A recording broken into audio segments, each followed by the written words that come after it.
The morning sun cast long shadows across the Forum Boreum in Rome, but the light couldn't hide what was about to unfold in the city's largest slave market. The year was 73 BC, and Marcus Aemilius stood with his purse heavy with gold coins, ready to purchase human beings like any other commodity. But what caught his eye wasn't the finest specimens on the raised platforms. It was a young Gallic woman, maybe 19 years old, standing naked on the auction block, while potential buyers examined her body like they were inspecting livestock. Her name had been Vercingetorix before the legions captured her village in southern Gaul. Now she was simply Lot 47, a number chalked onto her shoulder next to a list of her physical attributes and potential defects. The auctioneer was explaining her qualities to the assembled crowd. Sound teeth, no visible scars. Hips suitable for bearing children, trained in household tasks during transport. A wealthy senator approached and forced open her mouth to examine her teeth, checking for decay that might indicate poor health or shortened working life. Another buyer pressed his fingers into her arms and legs, testing muscle tone and searching for signs of disease. A third lifted her hair to inspect her scalp for parasites or injuries that might affect her appearance. She stood completely motionless during this examination, her eyes fixed on some distant point beyond the crowd. This wasn't defiance. It was the hollow stare of someone whose humanity had been systematically stripped away during months of captivity, transport, and preparation for sale. The dealers had taught her that any resistance would result in immediate punishment, so she had learned to become a living statue while strangers violated her dignity in the most intimate ways imaginable. But here's what will shock you about Roman slavery. This market scene wasn't an aberration or extreme example of ancient cruelty. It was Tuesday morning, business as usual, in the greatest empire the world had ever seen.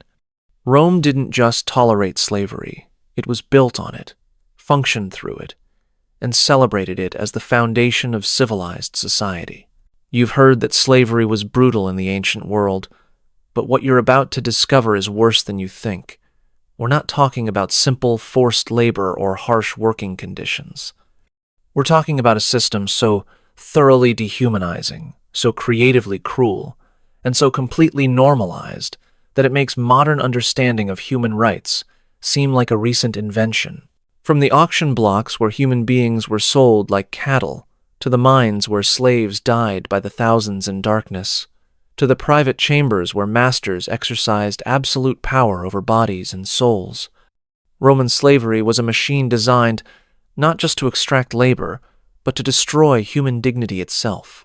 What you're about to hear spans 5 centuries of documented horror, drawn from the writings of Suetonius, Seneca, Juvenal, and Roman legal codes that treated human beings as property with less protection than livestock. These aren't exaggerated tales or Hollywood dramatizations, but recorded facts from historians, philosophers, and legal documents that reveal how Rome turned human suffering into the engine of imperial greatness. And the most disturbing part? The Romans weren't ashamed of any of this. They celebrated it, wrote about it, and considered it proof of their civilized superiority over the barbarian peoples they conquered and enslaved. Before diving into these forgotten stories of institutional cruelty, if you enjoy learning about the hidden truths of history, consider hitting that like button and subscribing for more content like this. And please, comment below to let me know where you're listening from. The bronze plaque discovered in Pompeii in 1957 contains an inventory that reveals the cold mathematics of human commerce. Estate of Gaius Valerius Maximus. Item: 30 amphora of finest wine from Chios. Item: 12 horses from Iberian stock. Item: 40. 3 slaves in good condition, various ages and specializations. Total value, 800,000 sesterces. Human beings reduced to line items in an accounting ledger, valued somewhere between fine wine and good horses. But this wasn't unusual. It was standard practice in an empire where the slave population may have reached 30% of the total inhabitants, making Rome one of history's most slave-dependent societies. The process that transformed free human beings into Roman property began long before they reached the auction blocks. Contemporary accounts from Caesar's Gallic Wars describe military campaigns specifically designed to capture rather than kill enemy populations. During his conquest of Gaul, Caesar enslaved over 1 million people, an entire nation transformed into human merchandise for Roman markets. The transportation of these captives reveals the industrial scale of Roman human trafficking. Slave traders followed Roman armies like camp followers, equipped with chains, restraints, and the portable infrastructure needed to process thousands of prisoners into marketable commodities. Contemporary accounts describe columns of chained captives stretching for miles behind victorious legions, their former identities already being erased through systematic dehumanization.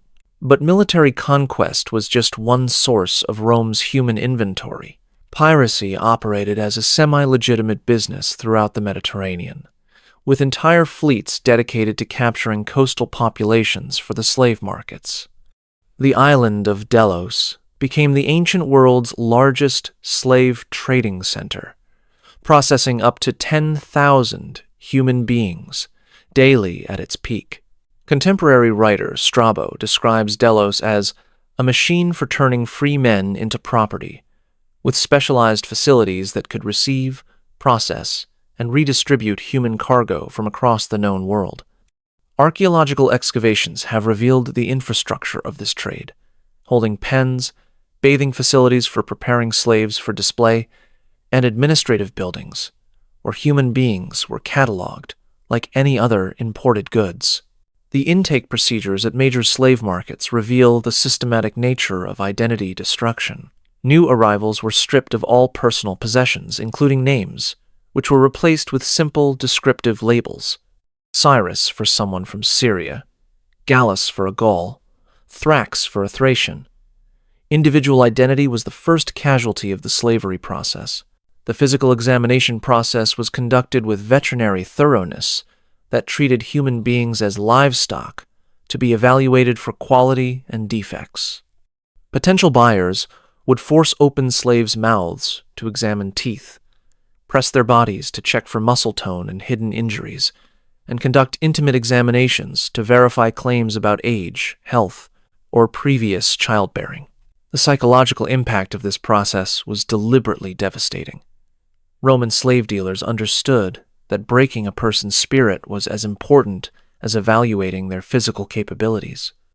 The public nakedness, intimate examination by strangers, and reduction to numbered lots in an auction were calculated to destroy self-respect and individual identity before the slavery even began. The pricing structures reveal the economic calculations behind human commerce. Young, healthy adults commanded premium prices, with specialists like scribes, physicians, or skilled craftsmen worth even more. Children were priced based on their potential rather than current abilities, while older slaves sold at discount rates that reflected their shortened working lives. The auction procedures themselves were theatrical spectacles designed to maximize both sale prices and psychological impact on the merchandise. Auctioneers would highlight positive attributes while downplaying defects, much like modern car salesmen, except the products being sold were human beings who could understand every word being said about them. Roman legal documents reveal the extensive paperwork involved in slave transactions. Bills of sale, warranty agreements, and insurance policies treated human beings as commercial merchandise subject to the same consumer protection laws as any other purchase. Buyers could return slaves found to have hidden defects, demand refunds for slaves who died shortly after purchase, or seek compensation for slaves who failed to perform as advertised. The specialization within slave markets shows how thoroughly commercialized human trafficking had become. Some dealers focused on agricultural workers, others specialized in household servants, and still others dealt primarily in entertainment slaves or luxury items for wealthy households. This specialization required sophisticated knowledge of different regional markets and customer preferences. The financing systems that supported slave trading included credit arrangements, investment partnerships, and risk-sharing agreements that made slave ownership accessible to Romans who couldn't afford the full purchase price up front. These financial instruments were as sophisticated as those used for any other major commercial enterprise. The transportation networks that distributed slaves throughout the empire operated with efficiency that rivaled modern logistics companies. Slave traders maintained supply chains that could deliver specific types of human merchandise to customers, thousands of miles from the original capture points, with delivery schedules and quality guarantees that treated people like any other shipped goods. The seasonal patterns of slave trading were coordinated with military campaigns, agricultural cycles, and festival seasons, when wealthy Romans were most likely to make major purchases. The timing of major slave auctions was planned to coincide with events that brought together large numbers of potential buyers with ready cash. But the auction was only the beginning of a lifetime of suffering designed to break both body and spirit. Once purchased, slaves entered a world where their humanity was systematically denied and their suffering became entertainment for their owners. Dawn came early in the latifundia of southern Italy, but for the agricultural slaves chained in the underground barracks, sunrise meant another day in what Pliny the Elder called the green hell of Roman prosperity. These vast, slave-worked estates, some stretching for hundreds of square miles, represented Roman agriculture at its most efficient and most brutal. The sleeping quarters alone reveal the dehumanizing logic of Roman slave management. Archaeological excavations at sites like the Villa of Setafinestra show slave dormitories built like prison cells, with stone platforms for sleeping and iron rings set into the walls for securing chains. These weren't just places to rest. They were designed to prevent escape while housing the maximum number of workers in minimal space. The chain gangs that worked Rome's agricultural estates operated with military precision. Contemporary accounts describe columns of 20 to 30 slaves linked together at the ankles, moving through fields like human plowing machines, while overseers on horseback supervised their progress with whips and branded iron rods for encouragement. But agricultural work was luxury compared to the mines that fed Rome's endless appetite for precious metals. The silver mines of southern Spain and the gold mines of Gaul became notorious as death sentences disguised as work assignments. Pliny the Natural History describes mining operations where slaves were lowered into shafts so deep that surface light never penetrated, working by oil lamp in temperatures that could kill healthy men within hours. The life expectancy in Roman mines was measured in months rather than years. Contemporary accounts suggest that new mining slaves typically survived 6 to 8 months before dying of lung diseases, cave-ins, poisoning from toxic metals, or simple exhaustion. The turnover rate was so high that mining operations required constant shipments of fresh slaves to maintain production levels. The technique used for gold extraction in Spanish mines reveals the complete disregard for slave life that characterized Roman mining operations. Slaves were forced to divert entire rivers through underground tunnels to wash gold deposits from mountain faces, working in conditions where cave-ins were not just possible but expected. Contemporary writer Pliny describes how entire hillsides would collapse, burying hundreds of workers whose bodies were never recovered because the gold was too valuable to interrupt operations for rescue attempts. The tools provided to mining slaves were deliberately primitive, designed more for control than efficiency. Picks and hammers were chained to slaves' wrists to prevent their use as weapons, while the lighting systems used oil lamps that could be extinguished instantly if overseers suspected rebellious activity. The darkness itself became a tool for controlling slave behavior. Urban slaves faced different challenges, but no less systematic dehumanization. Household slaves in wealthy Roman homes lived under constant surveillance, with their movements monitored, conversations overheard, and personal relationships controlled by masters who viewed them as sophisticated household appliances rather than human beings. The hierarchy among household slaves created additional psychological pressure through systems that encouraged betrayal and competition. Personal slaves who served directly with masters received better food and treatment than kitchen slaves, who ranked above cleaning slaves, who were considered superior to latrine slaves, who handled human waste. This artificial hierarchy prevented unified resistance while maintaining discipline through hope for advancement. The domestic duties assigned to household slaves often involved intimate violations that went far beyond normal work expectations. Contemporary accounts describe slaves required to taste their master's food for poison, to serve as human furniture during dinner parties, or to perform personal services that deliberately humiliated them while demonstrating their complete subjugation. The punishment systems used in Roman households reveal sophisticated understanding of psychological manipulation and social control. Rather than relying solely on physical violence, Roman masters developed elaborate systems of rewards and punishments that could modify behavior while maintaining the productivity needed for household operations. The workload expectations for Roman slaves defied human limitations. Agricultural slaves were expected to work from sunrise to sunset during planting and harvest seasons, with reduced hours only during winter months when outdoor work became impossible. Household slaves remained on call continuously, expected to respond immediately to any master's request, regardless of time or their own physical condition. The medical care provided to Roman slaves was calculated purely on economic grounds, enough treatment to maintain working capacity, but nothing that might be considered humane care. Slave hospitals existed on large estates, but these were more like repair shops for human machinery than medical facilities designed to promote healing and recovery. The pregnancy and childbearing experiences of female slaves reveal additional layers of exploitation built into the Roman slavery system. Pregnant slaves continued working until the moment of labor, often giving birth in fields or workshops without medical assistance, then returning to full work duties within days of delivery. The child-rearing policies on Roman estates separated slave families by economic calculation rather than human considerations.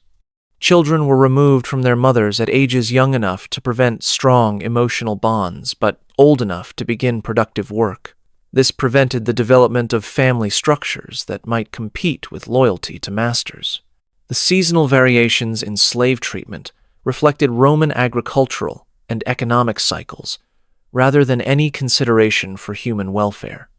During peak work seasons, slaves might labor 18 hours daily with minimal food and rest, while slack periods brought only marginally better conditions designed to prepare them for the next intensive work cycle. The escape prevention measures used on Roman estates included not just physical restraints, but sophisticated surveillance systems that turned slaves against each other through reward systems for reporting escape attempts or rebellious activity. The psychological pressure of constant mutual surveillance often proved more effective than chains or guards. But even survival wasn't mercy in the Roman system, because the punishments awaiting slaves who violated their masters' expectations were designed to be worse than death itself. The flogging post in the center of Marcus Crassus's villa wasn't just a tool for punishment. It was a precisely engineered device designed to inflict maximum pain while ensuring the victim survived to work another day. The bronze fittings that secured the slave's arms were positioned at angles calculated to stretch the chest and expose the back muscles, while drainage channels carved into the base collected blood that could be washed away between sessions. Roman punishment of slaves wasn't random violence, but carefully calculated discipline based on centuries of experience in breaking human resistance.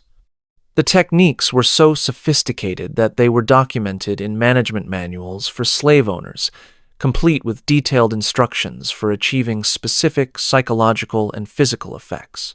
The graduated punishment system used by Roman masters reveals their understanding of behavioral modification through escalating consequences. First, offenses typically brought extra work assignments or reduced food rations. Second, infractions resulted in public humiliation, designed to shame the slave in front of other household members. Third, violations brought physical punishment calculated to cause lasting pain without permanent disability. The tools of Roman slave punishment were crafted with the same attention to detail as surgical instruments. The flagrum, or Roman whip, featured leather strips embedded with metal studs or broken pottery that would tear flesh while leaving distinctive scars that marked the slave as disciplinary problem for future reference. The severity could be adjusted by varying the number of lashes, the force of application, and the specific design of the whip used. Branding represented the permanent marking of slave property, but Roman masters developed techniques that went beyond simple identification. Branding patterns could indicate the slave's offense, their skill level, their behavioral problems, or their master's personal preferences. Some brands were designed to be visible during normal activities, while others were placed on intimate areas that would only be seen during medical examinations or punishment sessions. The iron collar system used for Roman slaves combined practical restraint with psychological humiliation through inscriptions that announced the wearer's status to anyone who encountered them. Archaeological discoveries have revealed collars bearing messages like, "Hold me lest I flee," and "Return me to Marcus Aurelius in the Subura district," treating human beings like lost livestock that might wander away from their owners. But perhaps most disturbing were the inscriptions that celebrated the slave's subjugation through crude humor or sexual references. Some collars, found in archaeological contexts, contain Latin phrases that mock the wearer's appearance, intelligence, or previous free status, transforming basic identification into ongoing psychological torture. The crucifixion of rebellious slaves represented the ultimate Roman punishment, but contemporary accounts reveal how this execution method was adapted specifically for slave discipline. While free citizens condemned to crucifixion typically received quick deaths through broken legs or spear thrusts, slaves were often left to die slowly over several days as examples to other potential rebels. The mass crucifixions that followed slave uprisings demonstrate the industrial scale of Roman punishment capabilities. After defeating Spartacus's rebellion in 71 BC, Crassus had 6,000 captured rebels crucified along the Appian Way between Rome and Capua, a distance of over 120 miles lined with dying slaves, whose suffering could be witnessed by anyone traveling the road. The logistics required for mass crucifixion reveals the systematic nature of Roman slave punishment. Construction crews prepared thousands of crosses. Medical personnel calculated torture techniques that would prolong suffering, and administrative officials organized the scheduling and positioning of victims to maximize the psychological impact on surviving slave populations. The public nature of slave punishment was as important as the physical pain inflicted. Roman masters understood that fear was more effective than individual punishment for controlling large slave populations, so punishments were typically conducted in locations where other slaves would be forced to witness the consequences of resistance or disobedience. The creative punishments, developed by individual Roman masters, show the systematic cruelty that unlimited power could produce. Contemporary accounts describe slaves forced to wear masks that prevented normal eating or speaking, slaves required to carry heavy loads while performing normal duties, and slaves subjected to sleep deprivation or sensory manipulation designed to break their psychological resistance. The medical knowledge applied to slave punishment reveals how Roman masters used contemporary understanding of human anatomy and psychology to maximize suffering while preserving their economic investment. Punishment techniques were designed to cause maximum pain without permanent disability that might reduce the slave's working capacity. The legal framework governing slave punishment eliminated virtually all protections for slave victims while providing extensive rights to masters who wished to discipline their property. Roman law explicitly stated that masters could punish slaves in any manner they deemed appropriate, up to and including execution, without legal consequences or outside interference. The documentation of slave punishments in Roman legal texts and personal correspondence shows how normalized extreme cruelty had become in Roman society. Letters between Roman friends casually mention punishing slaves in ways that would be considered torture, while legal documents discuss slave discipline using the same terminology applied to training animals or maintaining equipment. The psychological impact of punishment systems extended beyond individual victims to create cultures of fear that influenced entire slave populations. The knowledge that any infraction could result in brutal punishment created environments where slaves learned to police their own behavior and report on fellow slaves to avoid collective punishment. The resistance strategies developed by slaves facing Roman punishment reveal remarkable human creativity under impossible circumstances. Some learned to manipulate their masters' psychological weaknesses. Others developed covert communication systems that allowed mutual support during punishment periods. And a few managed to turn punishment sessions into opportunities for building solidarity with fellow victims. The survival rates for slaves subjected to severe Roman punishments were deliberately calculated to maintain fear while preserving valuable property. Most slaves survived their punishments, but with permanent physical or psychological damage that served as ongoing reminders of their subjugation and warnings to other potential offenders. But physical pain was only part of the horror Roman slaves endured. The empire had perfected techniques for destroying human dignity that were often more devastating than whips or brands. The iron collar around Fortunatus's neck wasn't just restraining him, it was transforming him into a public spectacle for Roman entertainment. The inscription hammered into the metal read, "I am a runaway slave. Hold me and return me to my master for a reward." But today, his owner had added a special humiliation, a wooden sign hanging from the collar that announced, "I bark like a dog for scraps," to everyone in the forum. This wasn't punishment for any specific crime. It was Tuesday afternoon entertainment in an empire that had elevated human degradation to an art form. Fortunatus was being forced to crawl on his hands and knees through Rome's busiest district, stopping at market stalls to beg for food while performing animal sounds for the amusement of shoppers who laughed and threw scraps at his feet. The systematic humiliation of Roman slaves served purposes beyond simple cruelty. It was psychological warfare designed to break the spirit while reinforcing social hierarchies that placed free Romans above conquered peoples. Every degrading ritual reminded slaves that they existed solely for the entertainment and service of their superiors. The dress codes imposed on Roman slaves were calculated to announce their status while stripping away human dignity. Male slaves were often required to work naked or nearly naked regardless of weather, not for practical reasons but to emphasize their animal-like status. Female slaves wore clothing designed to be easily removed for inspection or services, with fabrics and colors that immediately identified them as property rather than people.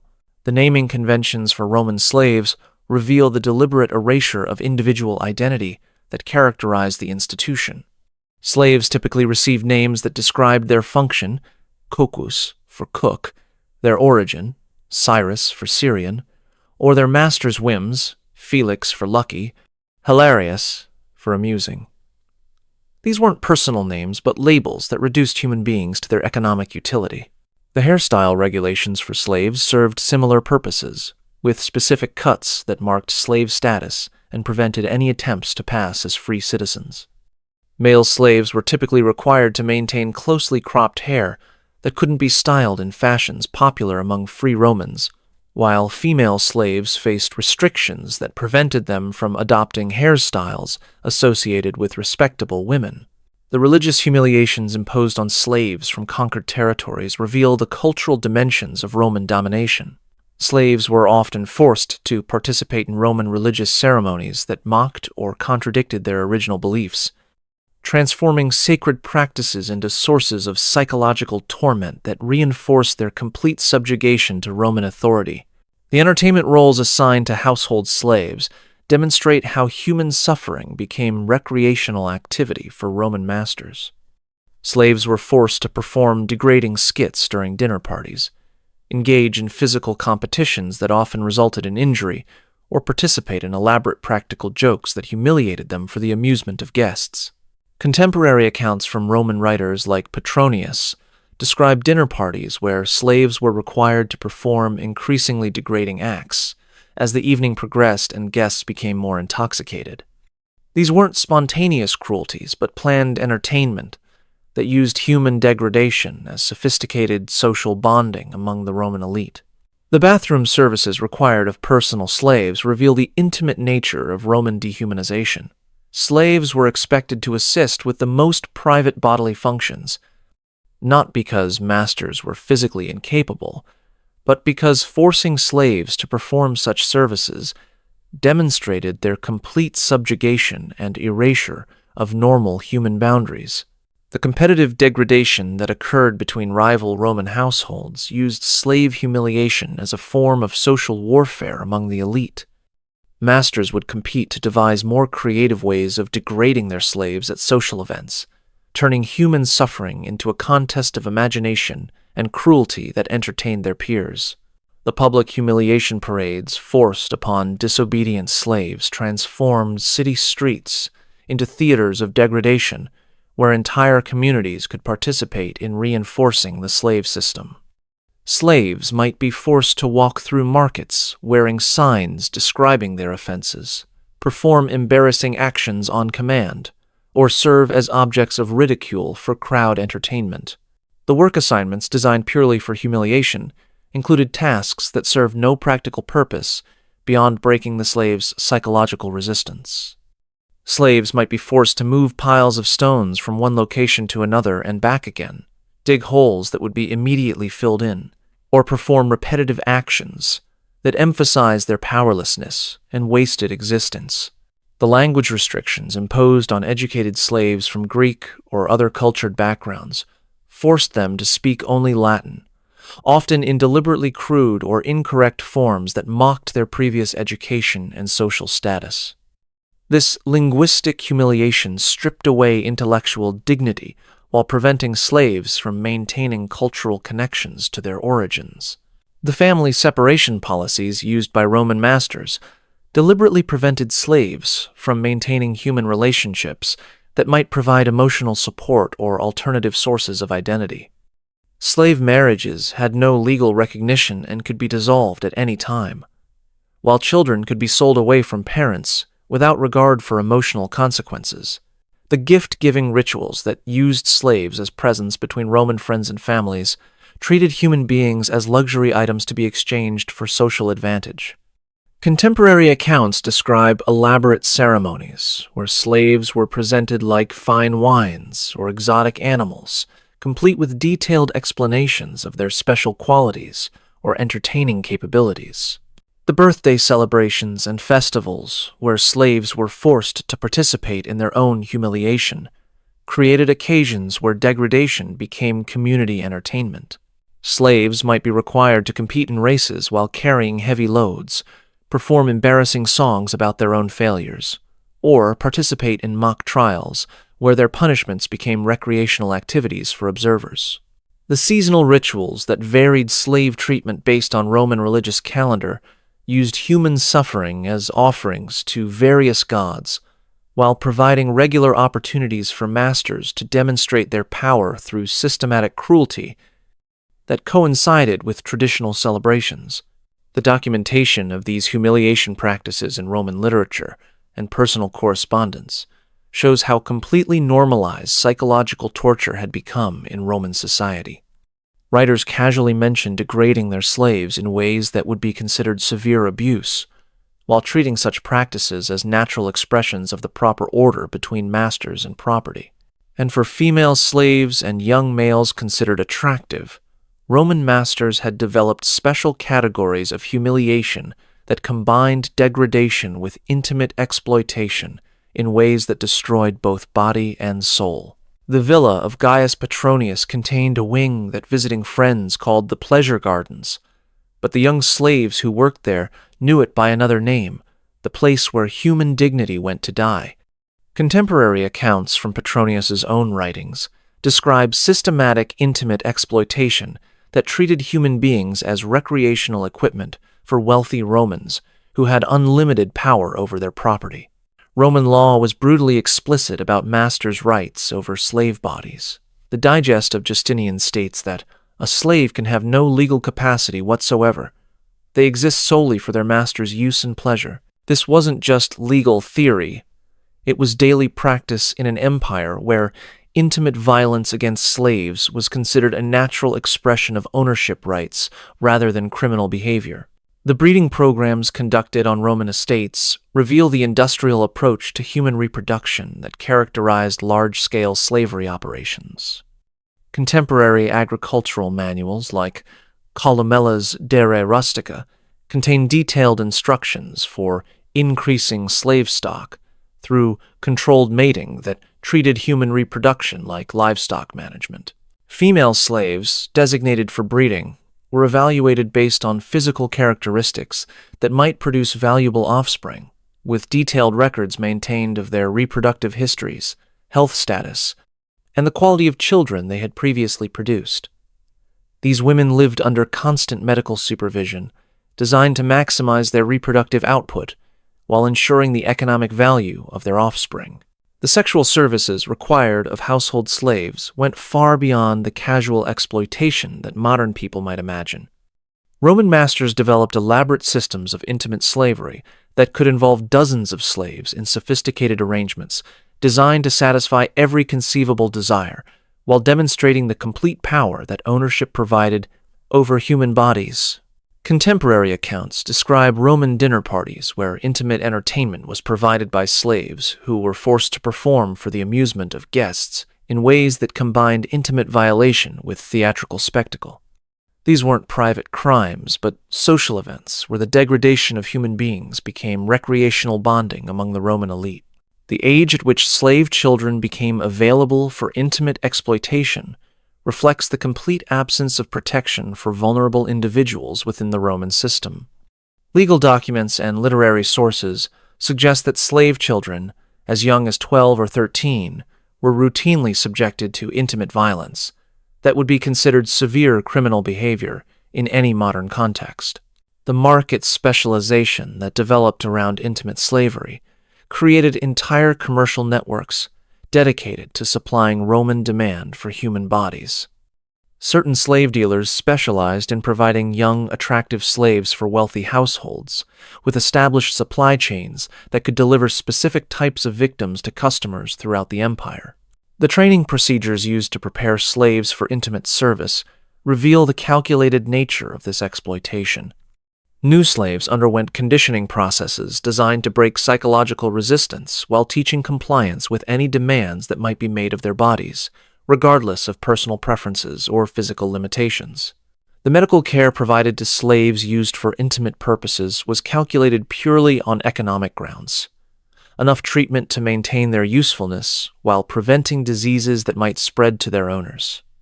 Slave physicians developed expertise in treating injuries and conditions that resulted from intimate violence while maintaining the victim's availability for continued exploitation. The punishment systems used for slaves who resisted intimate demands were specifically designed to break psychological barriers through escalating violence that made compliance seem like the lesser evil. Contemporary accounts describe torture techniques that were applied specifically to slaves who attempted to refuse intimate services to their masters or guests. The legal protections available to slaves facing intimate violence were essentially non-existent under Roman law. Masters could not be prosecuted for any treatment of their own slaves, while slaves had no legal standing to bring complaints or seek protection from abuse that would be considered serious crimes if committed against free citizens. The psychological impact of systematic, intimate exploitation created lasting damage that extended far beyond individual victims.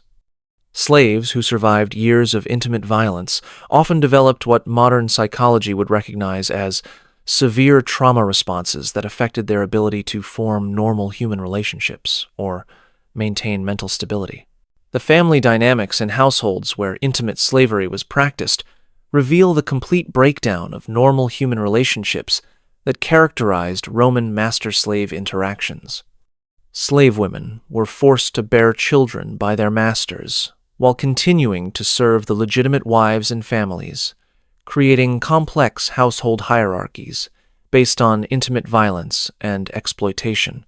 The economic calculations that drove intimate exploitation of slaves show how completely human beings had been reduced to commercial commodities. Masters could rent out attractive slaves to other households, sell intimate services to visitors, or use slave bodies as collateral for financial transactions that treated human sexuality as transferable property.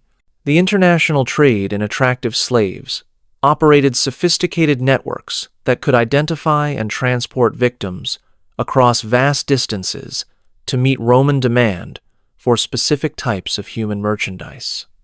Contemporary customs records and shipping documents reveal the extent to which intimate exploitation had become a standardized commercial enterprise. The cultural attitudes toward intimate slavery that appear in Roman literature and art show how completely normalized systematic exploitation had become in Roman society. Writers and artists casually depicted intimate violence against slaves as natural expressions of Roman superiority over conquered peoples, while treating such practices as entertaining subject matter for public consumption. The resistance strategies available to slaves facing intimate exploitation were extremely limited but occasionally effective. Some managed to develop protective relationships with individual family members who might provide minimal protection, while others found ways to make themselves temporarily unsuitable for intimate service through deliberate illness or injury. The escape attempts by slaves fleeing intimate exploitation reveal the desperate measures victims were willing to take to avoid continued abuse. Contemporary accounts describe slaves who chose certain death over continued intimate slavery, while legal documents record the severe punishments awaiting those who were recaptured after attempting to flee sexual violence. But for many Roman slaves, the ultimate escape from systematic exploitation came through the arena, where their deaths became final entertainment for crowds who had already consumed their lives for pleasure. The trapdoor beneath the Colosseum opened with a grinding sound that echoed through the amphitheater, and what emerged wasn't a gladiator. It was a naked slave named Demetrius, condemned to die for the crime of attempting to escape his master's villa. But his death wouldn't be quick or merciful. It would be theatrical entertainment for 50,000 Roman spectators who had gathered to watch human beings torn apart by wild animals as the morning's warm-up act before the main gladiatorial games. This wasn't execution. It was performance art, using human suffering as raw material. The Romans called it damnatio ad bestias, condemnation to the beasts. But contemporary accounts reveal it was carefully choreographed theater that transformed individual deaths into elaborate spectacles designed to entertain crowds while reinforcing social hierarchies through public demonstrations of state power. The staging of arena deaths involved sophisticated planning that rivaled modern theatrical productions. Arena engineers designed specialized equipment for presenting condemned slaves to wild animals in ways that would maximize both spectacle value and audience engagement, while ensuring the deaths were visible to spectators throughout the massive amphitheater. The animals used in these executions were carefully selected and trained for maximum entertainment value rather than simple killing efficiency. Lions, leopards, bears, and wild boars were starved for days before performances to ensure aggressive behavior, while animal handlers developed techniques for controlling the timing and duration of attacks to maintain audience interest throughout the spectacle. The costume and makeup applied to condemned slaves reveals the theatrical nature of their deaths. Victims were often dressed as mythological figures or historical characters, forcing them to enact famous death scenes from literature or legend while being killed by wild animals. The irony of slaves being forced to play gods and heroes in the moments before their deaths provided additional entertainment for audiences who understood the cultural references. The seasonal scheduling of mass executions in the arena followed Roman religious and political calendars, with major festivals featuring hundreds of slave deaths as opening ceremonies for larger entertainment events. The scale of these spectacles required sophisticated logistics to transport, house, and prepare sufficient numbers of condemned slaves for single-day events that might consume human lives by the hundreds. Contemporary accounts from Seneca describe his disgust at attending arena spectacles where the mourning executions of slaves had become so routine that audiences barely paid attention to individual deaths, treating human suffering as background entertainment while they socialized and consumed food and wine provided by event sponsors. The creative execution methods developed for arena spectacles went far beyond simple animal attacks to include elaborate mechanical devices that could crush, burn, or dismember victims, while providing visual effects that enhanced the entertainment value of their deaths. Roman engineers applied their considerable technical skills to designing machines that could kill human beings in spectacular ways. The historical reenactments staged in the arena, using condemned slaves as unwilling actors, forced victims to recreate famous battles, mythological scenes, or historical events, while being killed in ways that matched the original stories. These spectacles combined education with entertainment while reducing human lives to disposable props in elaborate historical theater. The religious justifications for arena executions transformed mass killing into sacred ceremonies that honored various Roman gods while providing moral legitimacy for entertainment that was obviously based on human suffering. Priests would bless the proceedings and interpret the manner of deaths as divine messages about Roman superiority over conquered peoples. The economic calculations behind arena executions reveal how human death had become a profitable entertainment industry. Amphitheater managers developed sophisticated cost-benefit analyses that balanced the expense of purchasing condemned slaves against ticket sales, concession revenues, and political benefits from providing popular entertainment to urban populations. The training programs for condemned slaves forced to fight in the arena represent one of history's most cynical educational systems. Slaves who showed fighting ability were given minimal combat training designed to make their eventual deaths more entertaining for audiences, rather than improving their chances of survival. The psychological preparation techniques used on condemned slaves reveal Roman understanding of human behavior under extreme stress. Arena managers developed methods for managing large numbers of people facing certain death while preventing mass panic or resistance that might disrupt the entertainment schedule or endanger spectators. The mass executions that followed major slave rebellions demonstrate the scale of arena killing when used for political purposes. After crushing slave uprisings, Roman authorities would stage weeks-long execution festivals where thousands of captured rebels were killed in increasingly creative ways, while audiences celebrated the restoration of proper social order. The documentation of individual deaths in arena records shows the bureaucratic thoroughness with which Romans approached mass killing as entertainment. Officials maintained detailed records of execution methods, audience reactions, and costs associated with different types of spectacles, treating human deaths as data points in entertainment industry analysis. The international dimensions of arena executions reveal the global reach of Roman entertainment culture. Amphitheaters throughout the empire featured similar spectacles using local slave populations, while the transportation of exotic animals and specialized execution equipment created trade networks dedicated to supporting human death as recreational activity. The survival strategies available to arena victims were extremely limited but occasionally successful. Some condemned slaves managed to earn temporary reprieve through exceptional fighting ability, while others found ways to die quickly rather than enduring prolonged torture for audience entertainment.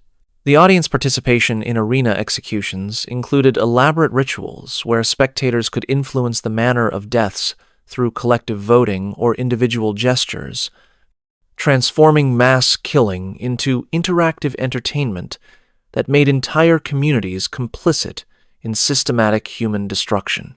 The cultural impact of arena spectacles on Roman society created generations of citizens who were desensitized to human suffering while being entertained by extreme violence that reinforced their sense of cultural superiority over conquered peoples who provided the raw material for their entertainment.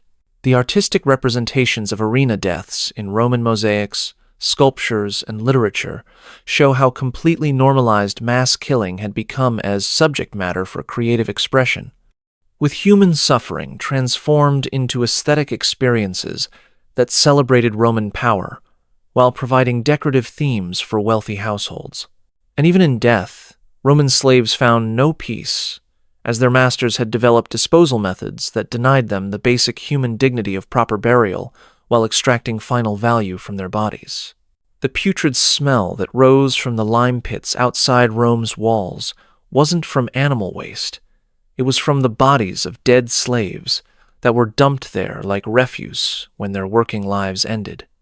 Contemporary accounts describe vast trenches where thousands of human remains were layered with quicklime and dirt, creating anonymous mass graves that erased the final traces of individual identity from people who had already been systematically dehumanized during their lives.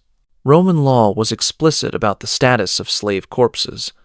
They were property that had lost its economic value rather than human remains deserving respectful treatment. The 12 Tables, Rome's foundational legal code, contained specific provisions about disposing of slave bodies that treated them as waste products requiring efficient removal rather than human beings deserving burial rights. The contrast with Roman treatment of free citizens' remains reveals the complete dehumanization that characterized slavery even after death. While Roman families spent enormous sums on elaborate tombs, funeral ceremonies, and memorial inscriptions for their deceased relatives, slave bodies were typically hauled away by municipal garbage collectors who disposed of them in the same locations used for animal carcasses and household waste. The medical experiments conducted on dying and recently deceased slaves represent one of Roman society's most disturbing practices. Contemporary accounts from physicians like Galen describe anatomical studies performed on slave bodies without consent or consideration, treating human corpses as laboratory materials for advancing medical knowledge that would benefit free citizens. The economic calculations that determined slave burial practices were based purely on cost-benefit analysis that weighed disposal expenses against any remaining value that might be extracted from dead bodies. In some cases, slave corpses were sold to medical schools, gladiator training facilities, or other institutions that could use human remains for educational or training purposes. The family separation policies that prevented slave relatives from claiming bodies or conducting funeral rites created additional psychological trauma for surviving slaves who were forced to watch their loved ones disappear into anonymous mass graves without proper farewell ceremonies or memorial recognition. The seasonal variations in slave death rates created logistical challenges for disposal systems that reveal the scale of mortality within Roman slavery. Mining operations and agricultural estates experienced massive die-offs during harsh weather or disease outbreaks, requiring specialized infrastructure for handling dozens or hundreds of bodies simultaneously. The geographical distribution of slave burial sites shows how disposal practices varied based on local customs and economic considerations. Urban areas typically used centralized mass grave systems, while rural estates might dump bodies in remote locations or use slave corpses as fertilizer for agricultural fields. The archaeological evidence from Roman slave burial sites provides disturbing insights into the health conditions and treatment of slaves during their lives. Skeletal remains show patterns of malnutrition, repetitive stress injuries, and violence that reveal the systematic physical abuse that characterized slave existence from childhood through death. The religious restrictions that prevented slaves from participating in Roman funeral rites extended the process of dehumanization beyond death to deny slaves the spiritual comfort that Romans believed was necessary for peaceful afterlife. Existence. This spiritual cruelty was considered as important as physical punishment for maintaining proper social hierarchies. The documentation destruction that accompanied slave deaths reveals systematic efforts to erase evidence of their existence from historical records. Unlike free citizens, whose lives were commemorated in inscriptions, legal documents, and family records, slaves typically disappeared from historical memory when they died, leaving no trace of their individual experiences or suffering. The organ harvesting practices that extracted value from slave bodies before disposal included removing teeth for dental work, skin for leather production, and other body parts that could be sold to craftsmen who used human materials in their work. This commercial exploitation continued even after death, treating human corpses as sources of raw materials for various industries.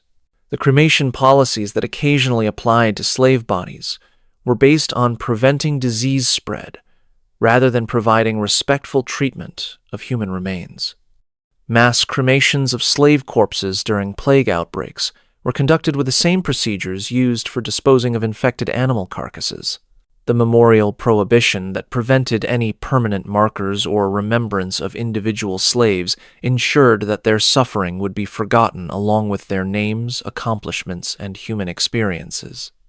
This systematic erasure from memory was considered as important as physical disposal for maintaining the fiction that slaves were property rather than people. The international disposal networks that handled slave bodies from throughout the empire operated with efficiency that rivaled other Roman commercial enterprises. Bodies from distant provinces might be shipped to locations where they could be disposed of more economically or used for purposes that extracted final value from human remains. The legal frameworks governing slave body disposal eliminated any possibility of outside interference or humanitarian concerns that might require more respectful treatment of human remains. Masters had absolute authority over their property even after death, while slaves had no legal advocates who might argue for basic human dignity in disposal practices. The resistance efforts by surviving slaves to provide proper burial for their deceased friends and family members reveal the desperate measures taken to maintain human dignity in the face of systematic dehumanization that extended beyond death. These covert burial practices were extremely dangerous, but demonstrated the persistence of human compassion, even under the most brutal circumstances. The cultural impact of mass slave disposal on Roman society created environments where the complete erasure of human beings became normalized aspects of daily life that required no special justification or moral consideration. The sight of slave body disposal became as routine as other municipal services.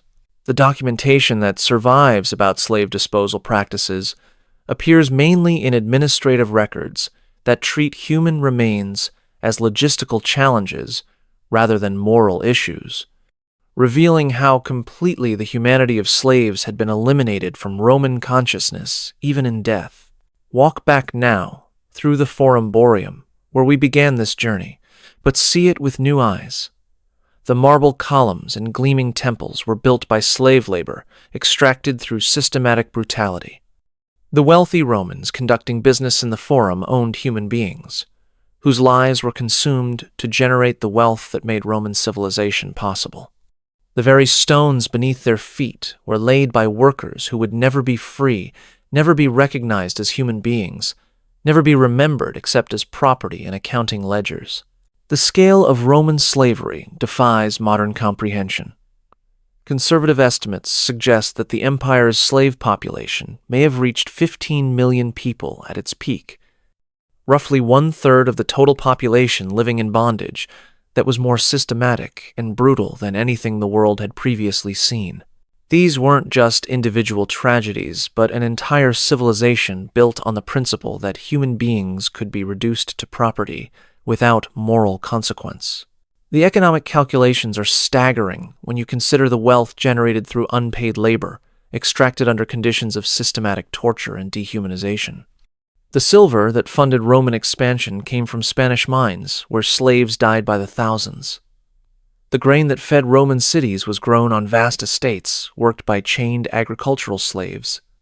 The luxury goods that defined Roman civilization were produced by craftsmen who had been captured in wars and forced to use their skills for their captors' benefit.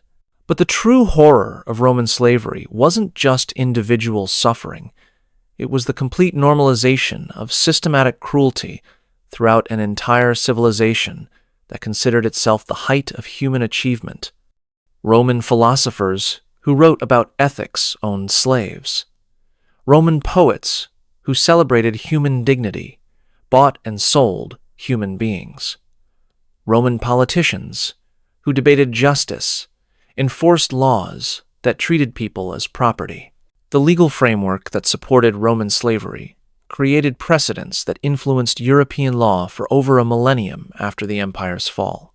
The concept of absolute property rights, the principle that ownership justified any treatment of the owned object, and the idea that certain categories of people could be excluded from legal protection, all of these concepts that enabled Roman slavery were embedded in legal systems that persisted long after slavery itself had been abolished.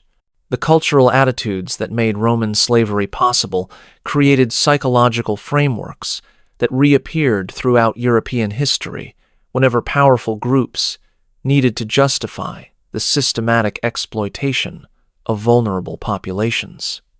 The same mental processes that allowed Romans to see slaves as property rather than people would resurface during colonial expansion, religious persecution, and modern genocidal campaigns. The technological innovations developed to manage large slave populations provided templates for later systems of systematic oppression.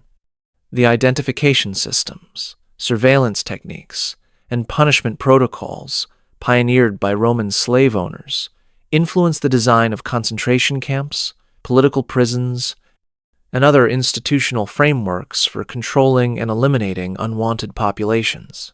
The documentation that survives from Roman slavery provides unprecedented insight into how systematic dehumanization operates through institutional cooperation, legal legitimization, and cultural acceptance.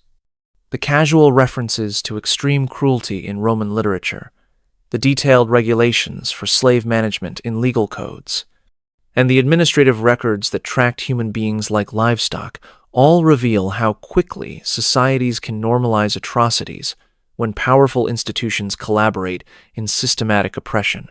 The resistance demonstrated by Roman slaves, despite impossible odds, provides inspiring examples of human dignity maintained under circumstances designed to destroy every trace of individual humanity. Slave uprisings like those led by Spartacus, covert networks that helped slaves escape or maintain family connections, and individual acts of defiance that preserved personal identity despite systematic erasure all testify to the enduring human capacity for resistance against institutional cruelty. The survival strategies developed by Roman slaves reveal remarkable creativity and resilience under conditions that were designed to be unsurvivable.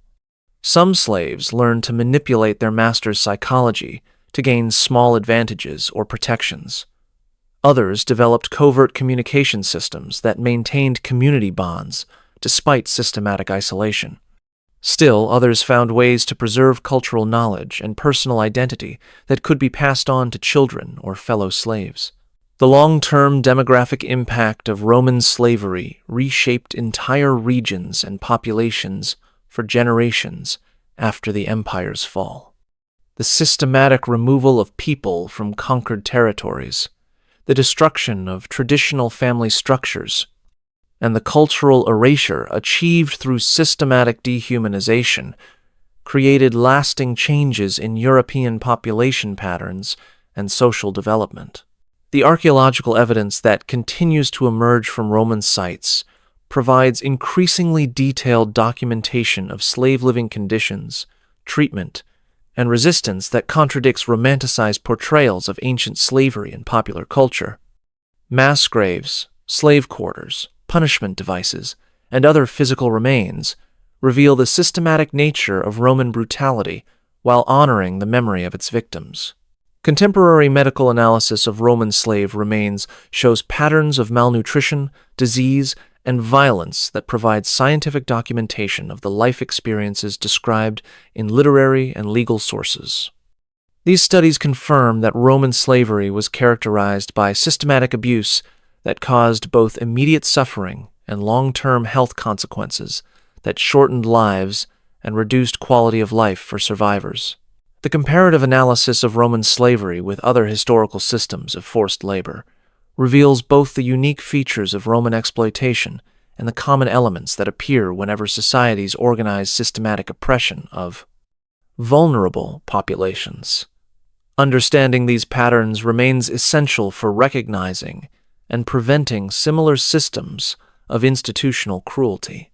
The educational value of studying Roman slavery lies not just in historical knowledge, but in understanding how civilizations can maintain systematic cruelty while celebrating their own moral achievements.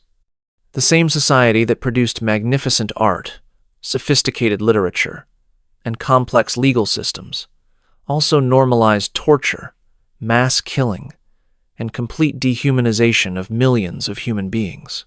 Return one final time to that auction block where we started.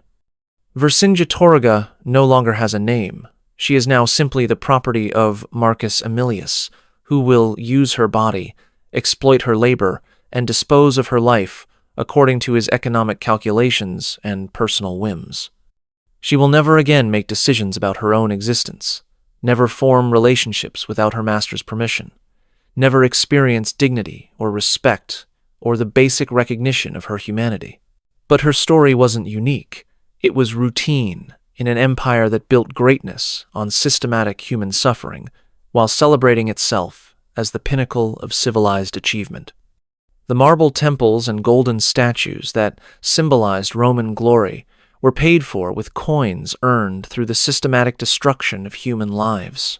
The Romans weren't ashamed of any of this. They were proud of it, wrote about it, and considered it proof of their superiority over the peoples they conquered and enslaved.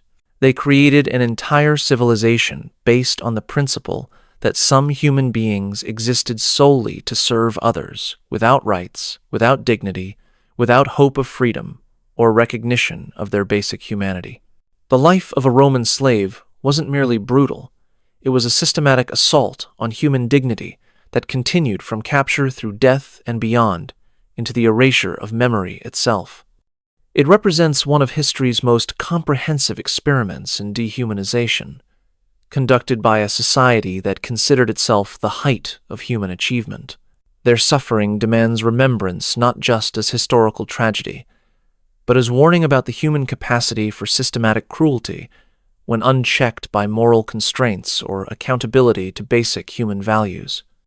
In honoring their memory through careful historical study, we acknowledge both the depths of institutional evil and the persistence of human dignity, even under conditions designed to destroy every trace of individual humanity. The chalk marks that numbered them like livestock have long since faded, but the evidence of their suffering survives in the archaeological record, legal documents, and literary sources that reveal the true foundation of Roman greatness. They were not property or numbers or disposable labor. They were human beings whose lives had value beyond their utility to Roman masters. And their stories deserve recognition as testament to both human cruelty and human resilience in the face of systematic institutional oppression. If this glimpse into history's hidden darkness has left you wanting to uncover more buried truths, I've prepared another journey into the shadows of the past that you won't want to miss. Click on the video appearing on your screen now to discover another shocking chapter that history tried to erase. And if you found this exploration as compelling as I did, hit that subscribe button so we can continue peeling back the layers of history together.